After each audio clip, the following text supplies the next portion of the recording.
नमस्ते, सत श्री अकाल, आदाब। टीएस मदान, आपका दोस्त, आपका हम सफर। ये कोरोना पहली बार आया है क्या? No, not at all.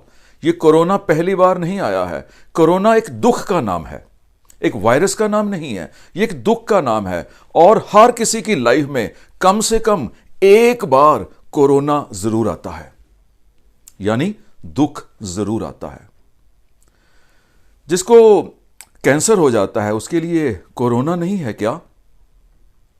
किसी को HIV हो जाता है उसके लिए कोरोना नहीं है क्या? किसी का व्यापार डूब जाता है उसके लिए कोरोना नहीं है क्या? मैंने कुछ पॉइंट्स आज नोट किए हैं जो मैं आपके साथ डिस्कस करना चाहता हूं। इस वीडियो को पूरा देख लेना, पूरा देख लेना, पूरा देख लेना। मैं दावे से कह सकता हूं, मैं आपके दुख तो कम नहीं कर पाऊंगा, लेकिन दुख महसूस कम हो, यह मेरा आज प्रयास रहेगा। मैंने अराउंड 10 एग्जाम्पल्स निकाली हैं। हर एग्जाम्पल कहीं ना कहीं आपकी लाइफ के आसपास घूमती होगी, रेलेवेंट होगी, आपको दिखाई देगी कि ऐसा कुछ आपके साथ भी हुआ था। ये जो हाहाकार मची है ना, कोरोना आ गया, बिजनेस का क्या बनेगा, कोई कहते हैं हमारे प्रोफेशन का क्या बनेगा, कोई कहता है जी घर में हमें खुद काम करना पड़ रहा है, कोई कहता है जी गरीब कहाँ जाएंगे, कोई कहता है मंदिर गुरुद्वारे कैसे खुलेंगे, कोई कहता है मेरे होटल कैसे खुलेंगे। ये 10 एग्जाम्पल्स अंदाज़ा आपको दे रहा हूं, आपको आइडिया हो जाएगा। और उसके बाद कैसे इन दुखों से बाहर निकलना है ताकि कम से कम महसूस हो, वो भी थोड़ा सा आज आइडिया देने वाला हूं। अगर ये वीडियो अच्छी लगे, मैं इस वीडियो में कॉपीराइट वाला कॉलम हटा दिया है मैंने, यानी क्रिएटिव कॉमन में डाल रहा हूं। अगर ये आपको वीडियो अच्छी लगे, डाउनलोड मारना, डाउनलोड मार के अपने चैनल पे भी डाल देना और बेशक मोनेटाइज भी कर देना। फेसबुक पे अपने पेज पे डाउनलोड मार के अपने पेज पे डाल देना। वैसे शेयर करना है वैसे शेयर कर देना, आपकी मर्जी है। अगर आपको कुछ मिले तो लोगों को दे देना। तो मैं आपके साथ डिस्कस कर रहा था, कुछ पॉइंट्स आपको देने वाला हूं। हमारे परिवार में एक लड़की है जिसका नाम है कंचन गाबा। हमारी भतीजी ही लगती है, मान लीजिए। उनके पिताजी हमारे परिवार के बहुत नजदीकी हैं। कंचन गाबा आज शायद 40-42 साल की एज की होंगी।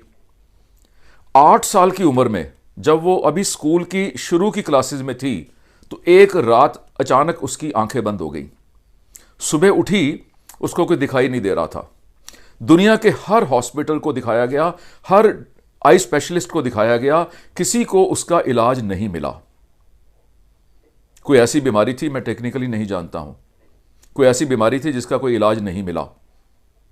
और 1 साल भागदौड़ करने के बाद परिवार ने स्वीकार कर लिया कि उनकी बेटी की आंखें अब ऐसे ही रहेंगी, उसको कुछ दिखाई नहीं देगा। और उसके बाद उसको ब्लाइंड स्कूल भेजा गया और आज की डेट में 2 राष्ट्रपति अवार्ड वो ले चुकी हैं। माउंटेनियरिंग की वो मास्टर हैं, स्काउटिंग गाइडिंग में उसने अवार्ड्स लिए हैं। ऑल इंडिया ब्लाइंड एसोसिएशन की प्रेसिडेंट हैं कंचन गाबा, फेसबुक पे देखना। जब उनकी आंखें बंद हुई होंगी तो उनके परिवार के लिए तो कोरोना ही था ना, कोरोना से भयानक था। कोरोना में तो फिर भी कह रहे हैं वैक्सीन आ जाएगी, उसको तो बेचारी को वैक्सीन भी नहीं मिली। लेकिन आज वो बेचारी नहीं है, हम लोगों से भी ज़्यादा काम करती हैं, हम लोगों से ज़्यादा समाज सेवा करती हैं। ये रही एक एग्जाम्पल। एक और एग्जाम्पल सुनिए। मेरे परिवार में तो बहुत एग्जाम्पल्स हैं। मैं आज कुछ अपने परिवार की देने वाला हूं, कुछ दूसरों की देने वाला हूं। मेरे दादाजी, मेरे ग्रैंडफादर, मेरे पिताजी के पिताजी, मैंने उनको देखा नहीं है, मेरे जन्म से पहले ही उनकी डेथ हो गई थी। वो चावल का बिजनेस करते थे, चावल का। और कहा जाता है आज से 70-80 साल पहले इंडिया में चावल का बिजनेस करना गवर्नमेंट ने बैन कर दिया था। मुझे डिटेल नहीं पता, मैंने डिटेल में जाने की कोशिश नहीं की है, लेकिन जो बोल रहा हूं वो सही है। चावल का बिजनेस अलाउड नहीं था, आप चावल का बिजनेस नहीं कर सकते हो। क्या था, क्यों किया, मैं उस डिटेल में नहीं जाना चाहता। और मेरे ग्रैंडफादर चावल का काम करते थे, उनका नाम भी यही था, भोला सिंह चावल वाले, और काम उनका बंद हो गया। जायदाद बहुत थी, घर बहुत थे, हर साल एक घर बेचते थे और एक साल रोटी खा लेते थे, फिर हर साल एक घर बेचते थे, रोटी खा लेते थे। और जब सारे घर बिक गए तो उस समय बेचारे भगवान को प्यारे हो गए, पूरे हो गए। तो जब चावल का बिजनेस 20 साल बंद रहा होगा तो वो कोरोना नहीं था क्या उनके लिए? 20 साल, 20 साल। मेरी बिजनेस के टाइम पे, आज से कोई 21-22 साल पहले, सुप्रीम कोर्ट ने ऑर्डर्स किए कि कोई भी होर्डिंग सड़कों पे नहीं लगेगी। होर्डिंग समझते हैं आप? डिस्प्ले बोर्ड्स, क्योंकि एक्सीडेंट होते हैं जी, सब होर्डिंग्स हटा दी जाएं, बिल्डिंग से हटा दी जाएं, और उसके लिए क्रिमिनल ऑफेंस बना दिया। मेरा एक दोस्त जिसका अमृतसर में एक बोर्ड लगा था लाइटों वाला, जहां पर वो डिस्प्ले बोर्ड था, लोगों की एडवर्टाइजमेंट बुक करता था और डिस्प्ले बोर्ड पे चलता था। पुलिस ने उस बोर्ड को उतरवाया। पूरे कंट्री में पुलिस ही उसको एग्जीक्यूट करवा रही थी, उस कानून को। मुझे बाकी लोगों के साथ क्या हुआ मुझे नहीं पता, मेरे उस दोस्त को तो कोरोना हो गया। बेचारे ने कई अरमान देखे होंगे, कई जगह उधार उठाया होगा, कोई कमेटी उठाई होगी, किसी का भुगतान करना होगा, कोई घर का खर्चा ऐसा डाल लिया होगा, लेकिन सरकार ने बंद कर दिया ना। सरकार अपनी जगह ठीक होगी, ये एक्सीडेंट्स बढ़ रहे हैं तो कुछ करना है, पर जिसने कई कई साल लगा दिए उसको तो हो गया ना कोरोना। और उस मेरे दोस्त के पास तो वो हिम्मत भी नहीं थी, सुइसाइड कर लिया बेचारे ने। काश उस समय मैं उसको अपनी ये वीडियोस दिखा पाता। मुझे अफसोस है, इस बात का दुख है। दिल्ली में क्या हो रहा है? एक बंदा अपनी दुकान सेट करता है, 10 साल, 20 साल, 30 साल, 40 साल लगाता है, और अचानक उस रेजिडेंशियल कॉलोनी में कुछ लोग कहते हैं जी हमारी लाइफ डिस्टर्ब हो रही है इस दुकान के कारण, पीस नहीं है, शांति नहीं है। कोर्ट्स में रिट करते हैं, पिटीशन भेजते हैं, और कोर्ट कहती है कि जितनी भी दुकानें रेजिडेंशियल एरियाज में हैं ऑल इलीगल, सबको बंद कर दी जाए। कोर्ट अपनी जगह ठीक है, लेकिन मैं तो पब्लिक की बात कर रहा हूं ना।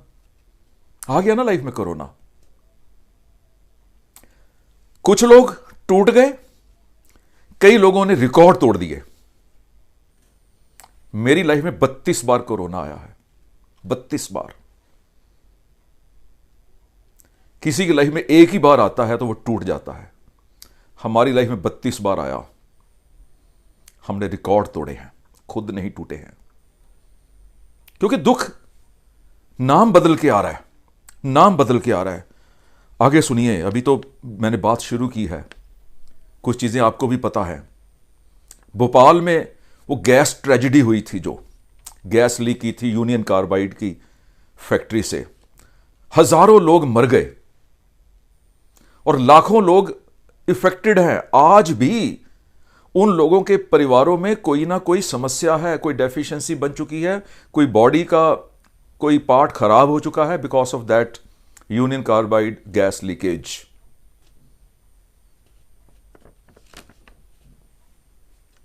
क्या सोचते हो यार आप? परेशान हो रहे हो?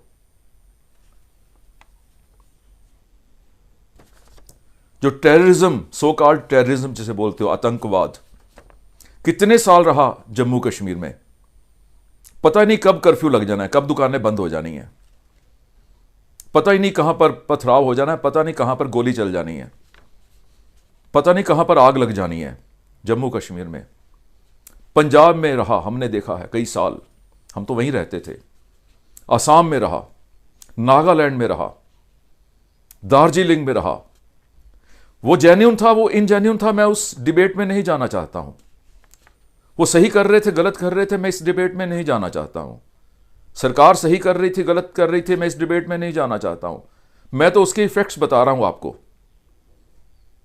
हम उन दिनों में शाम को 6 बजे से 6 बजे के बाद घर से नहीं निकलते थे, अलाउड नहीं था। पता नहीं कि लड़का वापस आएगा कि नहीं आएगा। मैं लाइफ इंश्योरेंस बेचता था तब। एक टाउन के बाहर मैं बाइक पे जा रहा हूं, शाम को 6 बजे, 6:30 बजे, मुझे कुछ सो कॉल्ड आतंकवादी जिनको आप बोलते हैं, उन्होंने मुझे रोका, बाइक दे दे।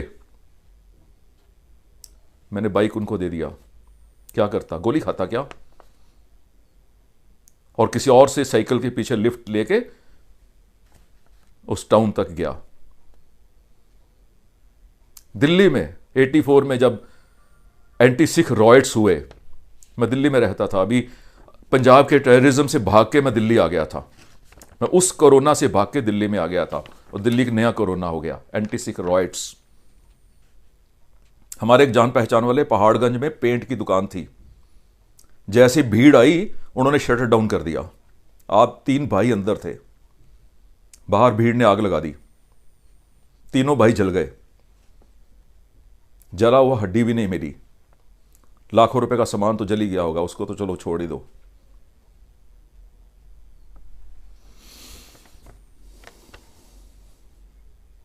और दिल्ली के सिख रॉयट्स बहुत ज़्यादा पुराने नहीं हैं, आप लोगों में से बहुत लोगों ने उसके बारे में सुना भी होगा क्या हुआ था। एग्जाम्पल दे रहा हूं, ऐसी चीज़ें तो सैकड़ों हुई हैं और आप लोगों के आसपास भी हुई हैं, आप लोगों के परिवारों में भी हुई हैं। मैंने 1 जुलाई 2017 को दिल्ली के रोहिणी में एक ऑफिस किराए पे लिया। मेरे पास 1 लाख रुपया महीना एक्स्ट्रा बच रहा था। मैं यूट्यूब का चैनल चलाता था, वहां एडवर्टीजमेंट में जो मुझे मिलते थे, घर का खर्चा निकाल के सब कुछ करके 1 लाख रुपये महीना मेरे पास सेव हो रहा था। मैंने प्लान किया कि 1 लाख रुपये महीने को अब 2 लाख बनाएंगे। मैंने ऑफिस किराए पे लिया, कुछ बंदे रखे, एडिटर्स रखे कि यूट्यूब की वीडियोस और ज़्यादा बनेंगी, और 1 लाख रुपए का खर्चा डाल लिया। और मैंने वो ऑफिस शुरू कर दिया कि बाहर से ही जो मेरा प्रॉफिट है वो लग जाएगा। और 1 जुलाई को जिस दिन मैंने ऑफिस शुरू किया 2017 में, उसी दिन से जीएसटी लागू हो गया और बिजनेस बहुत बड़ा स्लो डाउन आया। जीएसटी सही है गलत है मैं उस डिबेट में भी नहीं जाना चाहता हूं। स्लो डाउन आया, बहुत बड़ा स्लो डाउन आया। हमारा बिजनेस, यूट्यूब का टोटल रेवेन्यू जो आता है वो एडवर्टीजमेंट्स के बेस पे होता है, ये आप जानते हैं। और लोगों ने एडवर्टाइज करना ही कम कर दिया, बहुत कम कर दिया। रेवेन्यू 1/3 रह गया। जो 1 लाख रुपए एक्स्ट्रा आ रहा था ना, वो तो बंद हुआ ही हुआ, 1 लाख रुपया और कम हो गया हमारे रेवेन्यू में, यानी 2 लाख रुपए महीने का घाटा पड़ना शुरू हो गया। और जो 1 लाख रुपया मैंने सैलरीज का खर्चा शुरू किया था वो तो शुरू हो गया ना। कहां मैं 1 लाख एक्स्ट्रा कमा रहा था, कहां मैं 3 लाख रुपए महीने घाटे में चला गया। और 6 महीने के बाद मुझे ऑफिस बंद करना पड़ा। 5-7 लाख रुपए मेरे ऊपर कर्जा हो गया और ज्यादा। अभी भी 2-3 ईएमआई उसकी बची हैं, उस कर्जे की। आज 18 मई 2020 में 2-3 ही बची हैं। हमारे मित्र हैं जो सीखेगा इंडिया, जो ऐप हमने लॉन्च की है जिसमें मैं कोर्स बेच रहा हूं, उसमें वो हमारे पार्टनर हैं। इलेक्ट्रॉनिक्स का दुकान है उनकी, लाजपत राय मार्केट में, लाल किला के सामने। 50 साल पुराना बिजनेस है। और बिजनेसमैन वो ऐसे हैं, खुंड बिजनेसमैन है, शेड्यूल्ड बिजनेसमैन है, बिजनेस करना जानते हैं, कैसे कस्टमर्स की जेब से पैसे निकलवाने हैं उनको पता है। लाखों करोड़ों का बिजनेस किया।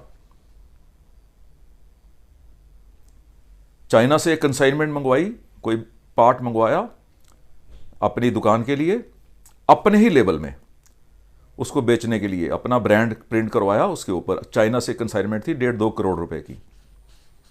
और जब वो इनके पास आई, इन्होंने जब बेचा तो वो खराब निकली वो। अब कस्टमर से वापस लेना पड़ा क्योंकि अपना ब्रांड था। ये नहीं कह सकते थे कि चाइना की है, मेरी गारंटी कोई नहीं है, अपने ब्रांड में बेच रहे थे। सारा सामान वापस लेना पड़ा। और उस सामान को जब कबाड़ी को बेचने लगे तो सोचा यार कबाड़ी, ऐसा ना हो कि कबाड़ी हमसे लेके कबाड़ी वाला और कहीं दुकानदारों को ही वापस कर दे और फिर दोबारा ब्रांड अपना खराब हो जाएगा। उस सारे के सारे सामान को डिस्ट्रॉय किया ताकि कोई उसको यूज भी ना कर पाए, नाम ना खराब हो। उनका ही एक गोडाउन था दिल्ली की बुराड़ी में, अंडरग्राउंड यानी बेसमेंट में। वहां भी 1.5-2 करोड़ का सामान पड़ा था। पता नहीं कोई पाइप लीक हुई, कोई जल विभाग की, वाटर डिपार्टमेंट की, पानी उससे अंदर आ गया, पूरा स्टॉक खत्म हो गया। और अल्टीमेटली ये हाल हुआ कि वो शेड्यूल्ड बिजनेसमैन जो एक चीज था, उस एसोसिएशन के प्रेसिडेंट लाजपत राय मार्केट करोड़ों रुपए के कर्जे के नीचे आ गए, घाटे पड़ गए। कोरोना नहीं है क्या ये? लेकिन अपने आप को निकाला पॉजिटिव होके। मैं वो लास्ट में बात करूंगा आपके साथ। अभी आगे सुनिए, एक दो एग्जांपल और सुन लीजिए, बहुत लंबी वीडियो हो जाएगी, 15 मिनट्स की हो गई है, 5-7 मिनट और करते हैं, उसके बाद इसको खत्म करेंगे।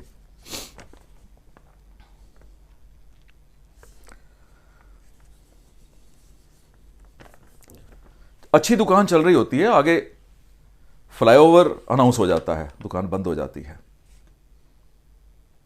कोई नई टेक्नोलॉजी आ जाती है, बिजनेस बंद हो जाता है। कोई ट्रैफिक बदल जाती है, वन वे ट्रैफिक हो जाती है, एक साइड की दुकानें बंद हो जाती हैं। मेरा एक दोस्त जो मेरे साथ स्कूल में पढ़ता था, कॉलेज में पढ़ता था, सारी उम्र कॉलेज जाने तक एक ही सपना देखा कि आर्मी में जाना है। एक ही सपना देखा, आर्मी में जाना है, बस उसी की तैयारी की, बॉडी बिल्डिंग, इधर उधर सारा कुछ। और जिस दिन उसका टेस्ट होना था आर्मी में, एक दिन पहले उसने दीवार फांदी ट्राई के लिए, जो प्रैक्टिस के लिए, गिर गया, फ्रैक्चर हो गया, लात टूट गई। टेस्ट में तो जा नहीं पाया। कितने महीने लग गए उसके बाद फ्रैक्चर ठीक होने में, उतनी देर में और कॉम्प्लिकेशन शुरू हो गई। उसकी जो लात थी आधा इंच छोटी हो गई। आर्मी में जो ऑफिसर बनने का सपना था टूट गया। अब क्या करोगे? ये तो रहेगा ना सारा कुछ। मैं ये कहना चाहता हूं, जिंदगी में रहेगा, जब तक लाइफ है ना। ये सब कोरोनाज आएंगे, सुनामीज आएंगी, अर्थक्वेक आएंगे, ये कुछ रोक नहीं सकते हो आप, लेकिन आपको उसके साथ चलना है। दुख तो हर किसी की जिंदगी में आए हैं, बड़े से बड़े गुरु, बड़े से बड़े संत, बड़े से बड़े पॉलिटिशियन। दुख तो भगवान राम ने भी देखे हैं, अर्जुन ने भी देखे हैं, गुरु गोबिंद सिंह जी की लाइफ में भी आए हैं। सबकी लाइफ में दुख आए हैं।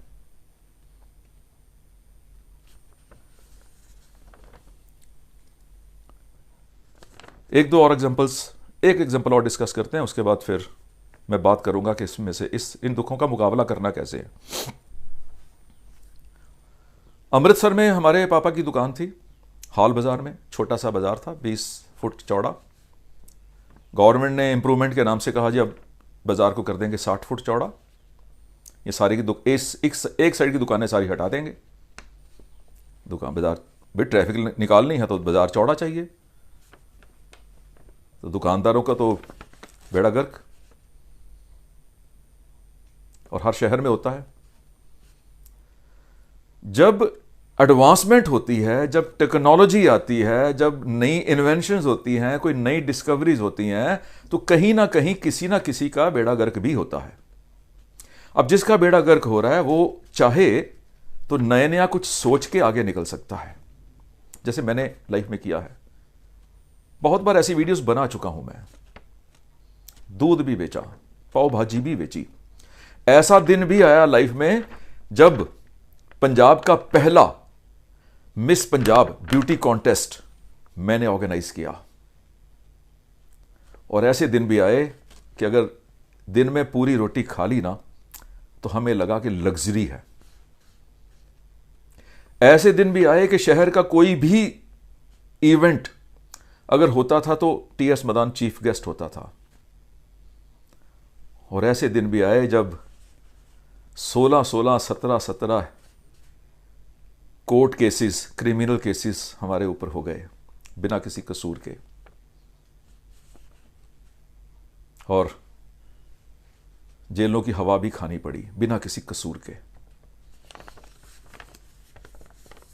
लेकिन आज जो हूं उन्हीं चीजों के कारण हूं, और आपको भी ऐसा ही बनाना चाहता हूं। मेरे जितने व्यूअर्स हैं ऐसा ही बनाना चाहता हूं। डिमोनेटाइजेशन में तो बहुत लोग टूटे थे, बहुत लोग टूटे थे। लाखों करोड़ों रुपए जोड़ के रखा होगा, हो गया। मैं कहना क्या चाह रहा हूं आपको इस वीडियो के थ्रू, मैं इतना कहना चाह रहा हूं कि ये जो कोरोना नाम का दुख आया है ना, ये दुख का नाम बदला है बस। दुख रहेंगे। गुरु नानक देव जी ने गुरबानी में बोल दिया है, नानक दुखिया सब संसार, पूरा संसार दुखी है। मेरे एक मुझे और याद आ गया, सुना देता हूं, उसके बाद बाकी बातें करता हूं। मेरे रियल मामा जी, दिल्ली में प्रिंटिंग प्रेस थी, एंटी सिख रॉयट्स में चप्पल भी अपनी पहन के घर से नहीं निकल पाई मेरे मामा जी की फैमिली। पूरा घर जल गया, पूरी मशीनरी जल गई, सब कुछ जल गया। मेरे जो मामी जी थे वो अपना दुपट्टा भी नहीं ले पाए। और उसके बाद तो बहुत लंबी लंबी दुखों की कहानियां हैं। हमारे सोसाइटी में, हमारे जहां मैं रहता हूं, वहां पर एक बुजुर्ग कपल रहता है। उनका बेटा पिछले 19-20 साल से कोमा में है। 19-20 साल से कोमा में है। और जब मैं ऐसी वीडियोस बनाता हूं तो कुछ ऐसे भी बंदे हैं जो नीचे कमेंट लिख के, उनको ये नहीं पता मैं बोल क्या रहा हूं। अभी वीडियो शुरू होती है, अभी तो वीडियो में आधा मिनट निकलता है, शायद वो देखते भी नहीं है। और वो ये नहीं लिखते कि मैंने जो बोला है उसके ऊपर डिस्कशन नहीं करेंगे कि मेरिट और उसकी डीमेरिट्स, कि आपने गलत बोला है सही बोला। किसी को मेरे कपड़े पसंद नहीं आ रहे हैं, कोई मेरे चेहरे को पसंद नहीं कर रहा, कोई कहता पगड़ी कैसी पहनते हो, कोई मेरी आइडेंटिटी पे जा रहा है। क्या है यार, ये है क्या वैसे? हम कब निकलेंगे नेगेटिव थॉट्स से बाहर? अब करना क्या है आपने? देखिए, ये कोरोना रहेंगे, ये दुख रहेंगे, ये तकलीफें रहेंगी। इससे बड़े दुख भी आ सकते हैं, इससे छोटे दुख भी आ सकते हैं, आएंगे जरूर। चोटें लगेंगी, फ्रैक्चर होंगे, बीमार होंगे, टाइफाइड होंगे। आने वाले टाइम में सब चीजें हो सकती हैं, बिजनेस बदल सकते हैं, सब कुछ हो सकता है। आपने क्या करना है? पहली बात, जब तक आप जिंदा हो दुख है बस। इसलिए खुश हो जाओ कि हम दुखी हैं, क्योंकि इसका मतलब हम जिंदा हैं। कितना बड़ा प्रूफ है यार कि हम दुखी हैं, इसका मतलब हम जिंदा हैं। इससे बड़ी और चीज क्या हो सकती है? जिंदा है तो फिर दोबारा कुछ कर लेंगे ना। किया है यार, दोबारा कुछ कर लेंगे ना। तो आपने करना क्या है? पहले तो आप पॉजिटिव रहिए, पॉजिटिव, बिल्कुल पॉजिटिव रहिए। हर प्रॉब्लम का सॉल्यूशन होता है, हर पजल का सॉल्यूशन होता है, हर दुख के पीछे सुख छिपा होता है। ये मेरी अलग अलग वीडियोज हैं जिसमें नहीं जाने वाला हूं। हर दुख के पीछे सुख छिपा होता है। हर नेसेसिटी, जरूरत अपने आप आपको रास्ता दे देती है। छोटी सी मैं चीज सोच रहा था सुबह कि अगर ये कोरोना के कारण होटल्स 2-3 साल बंद रहे तो क्या होगा? तो मेरे दिमाग में बहुत सी पॉसिबिलिटीज आ गई। एक पॉसिबिलिटी आई कि भाई हॉस्पिटल तो बंद नहीं होंगे ना, तो डिपेंडिंग अपॉन दी लोकेशन वो हॉस्पिटल, होटल को हॉस्पिटल में कन्वर्ट कर दिया जाएगा और ज्यादा चलेगा, ज्यादा पैसे आएंगे। दूसरी पॉसिबिलिटी आई कि अगर उसके नजदीक कोई इंस्टीट्यूट है तो हो सकता है उनको पेइंग गेस्ट अकोमोडेशन चाहिए हो सकता है। मैं पॉसिबिलिटी देख रहा हूं केवल। ऑफिस कॉम्प्लेक्स खुल सकता है। किसी का होटल मान लो किसी मार्केट के नजदीक है तो वहां पर हो सकता है दुकानदार अपने गोडाउन्स के लिए कमरे किराए पे ले लें, उनको सहूलत मिलेगी तो किराया ज्यादा दे देंगे। बहुत सी पॉसिबिलिटीज हैं। सुबह बात हुई, कहते जी बैंकेट हॉल वाले क्या करेंगे अगर ऐसे ही शादियां 50-50 लोगों में हुई तो? अरे आज की डेट में जितनी ई कॉमर्स कंपनीज हैं उनको बड़े बड़े वेयर हाउस किराए पे लेने हैं, वो ले रहे हैं। जहां मैं रहता हूं वहां आसपास होटल बैंकेट हॉल नहीं बन रहे, वेयर हाउस बन रहे हैं, बड़े बड़े गोडाउन बन रहे हैं और लाखों लाखों महीना वो बैंकेट हॉल से ज्यादा पैसे कमा रहे हैं। तो बैंकेट हॉल वाले वेयर हाउस वालों को किराए पे दे देंगे। एग्जाम्पल दे रहा हूं, पॉसिबिलिटी ले रहा हूं। अरे बहुत रास्ते निकलेंगे। आज एक रास्ता बंद हुआ है ना, बहुत रास्ते निकलेंगे। मैं आपको पक्का निकलेंगे कैसे? निकलेंगे तभी ना अगर आप पॉजिटिव रहोगे तो। पॉजिटिव रहो, पॉजिटिव लोगों के साथ बैठो, पॉजिटिव मैसेज रिसीव करो, पॉजिटिव मैसेज फॉरवर्ड करो। दुनिया तबाह होने वाली है जी, वो हो जाएगा जी, क्या यार, कुछ नहीं होने वाला है, कुछ नहीं होने वाला। और अगर होना भी है तो होना है फिर। हम पूरी उम्र लिखा के नहीं आए भगवान से कि भाई ये तो बंदा 1000 साल जिएगा। जीना तो वही है 50, 60, 70, 80 साल जितने बंदे ने लिखा के लाया है, उससे ज्यादा तो जीना ही नहीं है। वो कोरोना से मरे, वो एक्सीडेंट में मरे, वो टाइफाइड से मरे, वो बाथरूम में गिर के मरे, या कहीं पंखा ऊपर छत से नीचे सिर पे आ गया वैसे मरे। जिसने मरना है उसने मरना है।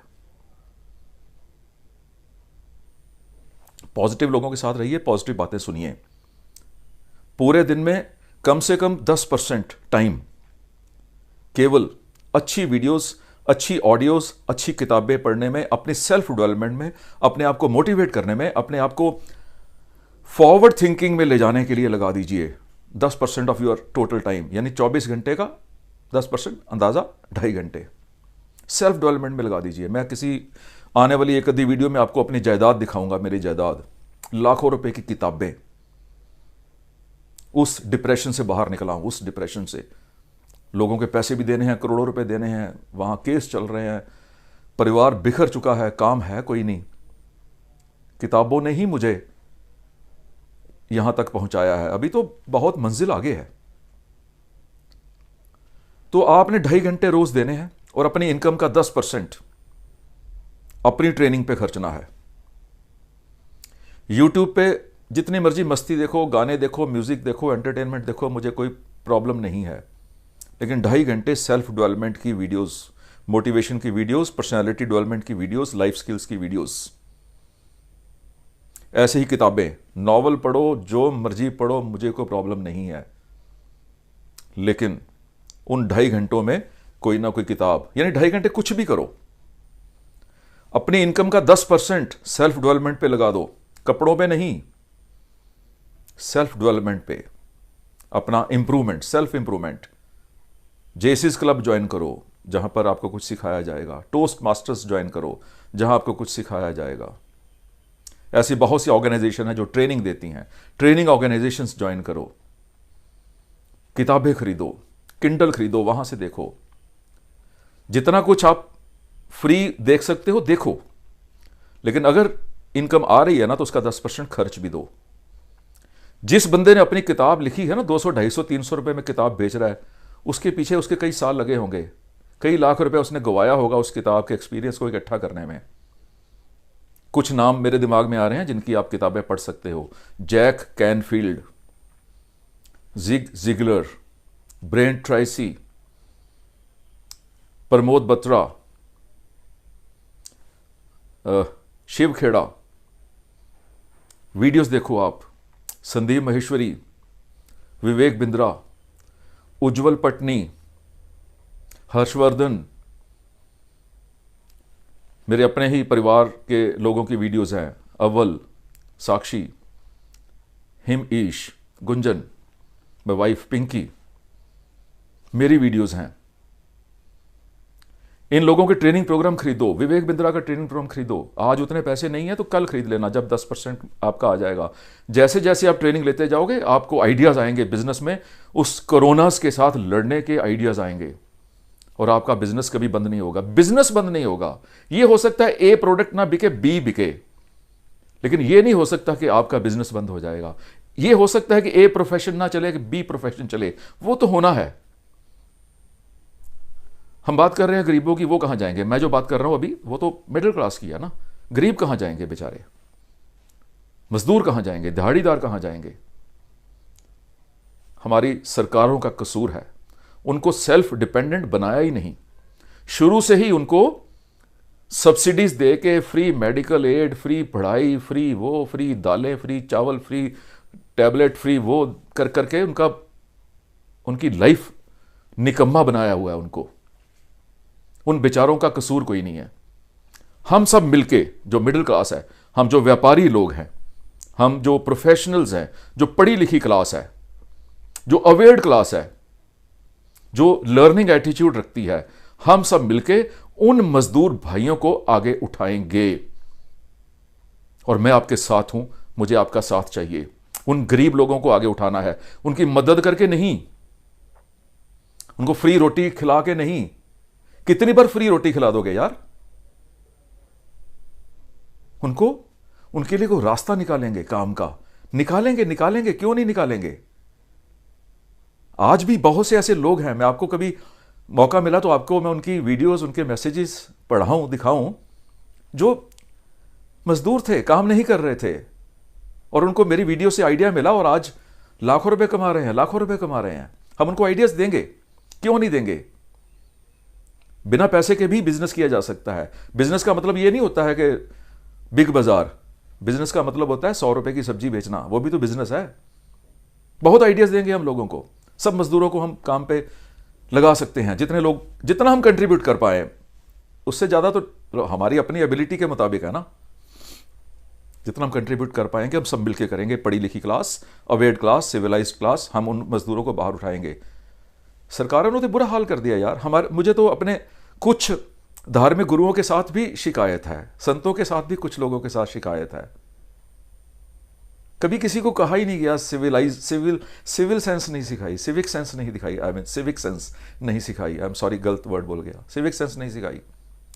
बहुत कम है महात्मा और ज्ञानी और प्रवचन देने वाले जो अपने प्रवचन में ये बोलते हैं कि सड़कों पे थूको नहीं। वो सिखाया ही किसी ने नहीं, लेकिन हम सब मिलकर करेंगे। किसी के ट्रेनिंग प्रोग्राम खरीदिए, किसी की किताबें खरीदिए, किसी के सेमिनार तो होंगे नहीं, लेकिन वेबिनार्स में जाइए, जूम मीटिंग्स अटेंड कीजिए, जितना कर सकते हैं करिए। और ये ना सोचिए इसमें मेरा क्या फ़ायदा होगा, टाइम लगाइए, फालतू चीज़ों से टाइम हटाइए। टिकटॉक पे जो फालतू है चीज़ें उसको कम देख के जो मोटिवेशनल है, जो एजुकेशनल है, जो इन्फॉर्मेशनल है वो देखिए। और इच्छा हो तो मेरा ट्रेनिंग प्रोग्राम भी खरीद लेना, ग्राहक की ना को हाँ में कैसे बदलें। पैसे तो कमाऊंगा इसमें, मैं करोड़ों रुपए कमाऊंगा, इसमें डाउट नहीं है।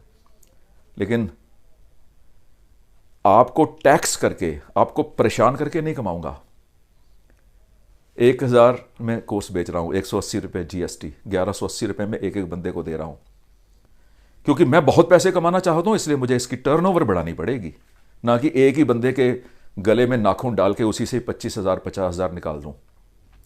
और अगर मैं चाहता तो 50,000 में बेच सकता था मैं, लेकिन मेरा विजन है हर रेडी वाले को, हर मजदूर को, हर दुकानदार को, हर मिडिल क्लास को, जो भी बंदा डिप्रेस्ड है, जो भी बंदा परेशान है, स्ट्रेस में है, जितना हो सकेगा मेरी तरफ से, चाहे मैं ज्ञान बांटूं, चाहे मैं मोटिवेट करूं, चाहे उनको मैं कोई आइडिया दूं, जो मेरी तरफ से होगा मैं तो करूंगा, जितना भी कर पाऊं। चाहे मैं 20 लोगों के लिए कर पाऊं, चाहे मैं 20,000 लोगों के लिए कर पाऊं।